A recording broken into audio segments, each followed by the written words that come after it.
Welcome to another edition of the Glittery Bones of Advertising. We're back, episode 2, season 4. Wow. I'm here and you guys are here too. Indeed. We are.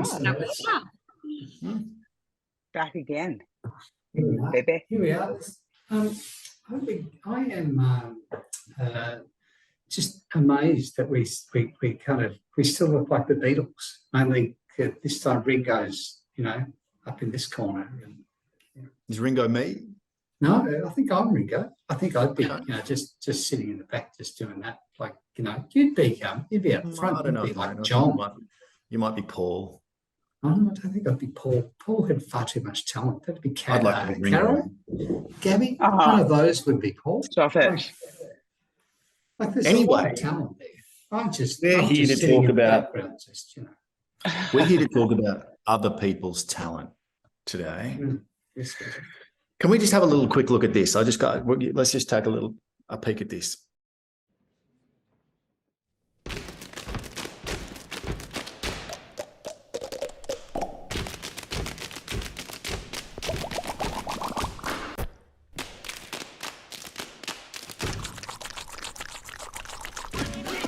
At Rest, our profits go to members, not shareholders, and it feels good.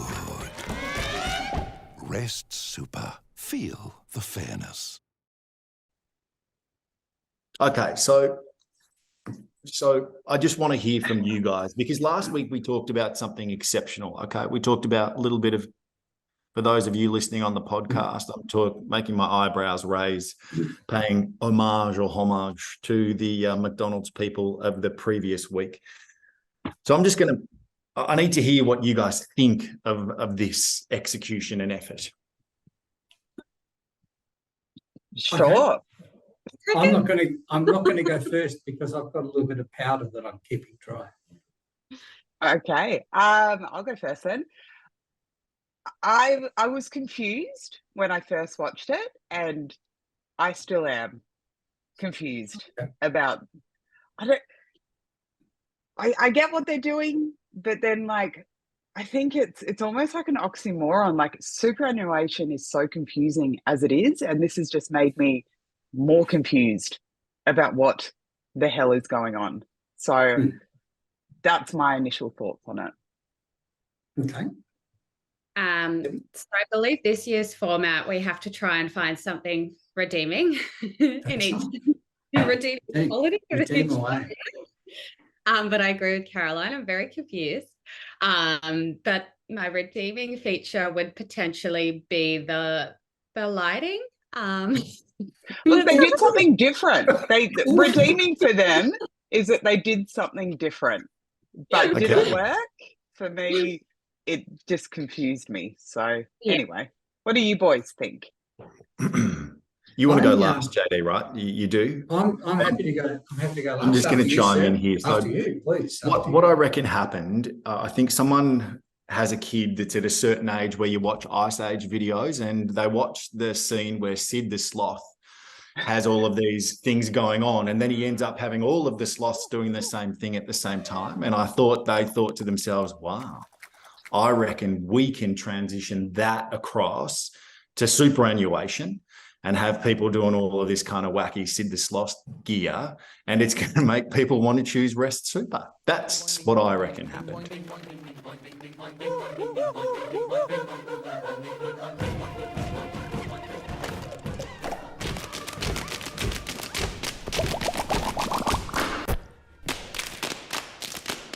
Well spotted there, Craig, playing along at home. I'm a little bit with you. I think they've taken from a bit of popular culture and kind of tried to turn it into something they can own. I get the impression that it's the start of something. I don't think this is a one-off. I think if they've got any courage, they're going to continue with this, because it feels like something that is in its infancy, and they want to try and own something. I don't know quite what it is at this stage, but I reckon there'll be, because I think it's really hard. Superannuation is inherently difficult because you're asking people to just don't do anything. Give us 10% of your money and then be happy about that. Yeah. Let us gamble with your money for you. It's a really thing to not necessarily a difficult proposition, but it's a difficult thing to sell and be unique about. So I think they're trying to do something unique, and I wish them well, because I think they've done something that at least got our attention. And most superannuation stuff is, you know, just bland kind of wallpaper sitting in the background. It's like, think how happy you'll be when you're 95. Well, you know, I'd rather be happy now. So I'm not entirely against this. I just wonder where it'll go. So hats off to them for trying, as you say, Gabby, trying to do something different. And I thought the lighting was quite interesting, but I think the popular culture that was my powder that was keeping dry. It's going to go on a rant about Ice Age. Great minds think alike, boys. Thinking about how well McDonald's did with just one singular cue in their eyebrow raising compared to a myriad of things going on. Yeah, which is kind of the version of, I think, that's it. Like that. When that came out, as opposed to, it was like, but they made that into the logo, and it was instant. And they own it. Yeah. Still today they own it. They can still run those ads and it resonates because it's just that one single, you know, memorable cue. That's the thing that try and do in ads, is make that cue that sticks and that you can recall it at whatever time. Build a cue. Like McDonald's. Have you seen The Founder? Do you remember The Founder, the movie? Yeah. Do you remember the first version of the arches was actually just one arch? Yeah. And then someone has gone, no, because it's McDonald's, we'll make it two arches, and then they've turned that. So that's 70 years, 60 years. And remember, the restaurants used to actually have the arches on them as well. Yeah. So the arches used to be there. So they were actually a component of the design. So, I mean, they've got 60 years of really good advertising and really good brand building around that mnemonic. So I think we've done really well to come up with, you know, because the format, as Gab said, is a redeeming feature of a campaign's creative. And I think we need to stick to that for this particular year. But in the interest of, and again, I'm connecting the dots here in my own mind, which probably won't work for anyone else, but what do you do and how do you manage a situation when your client asks you to do something when you're like, that's just not going to work, like that's not going to happen? So in the tradition of the hardest questions in advertising, I'm going to pose to you guys, what do you do when a client all of a sudden comes in and says, let's create Sid the Sloth as humans on a stage with an orchestra? What do you do when someone says that? Like, how do you manage it? What do you do? You give them what you want. You give them what they want. Because, I'm taking one particular side of the fence, because you've asked it a very black and white question. Do you give the client what they want, or do you stick your feet in the ground? And at the end of the day, they have to live with their decision.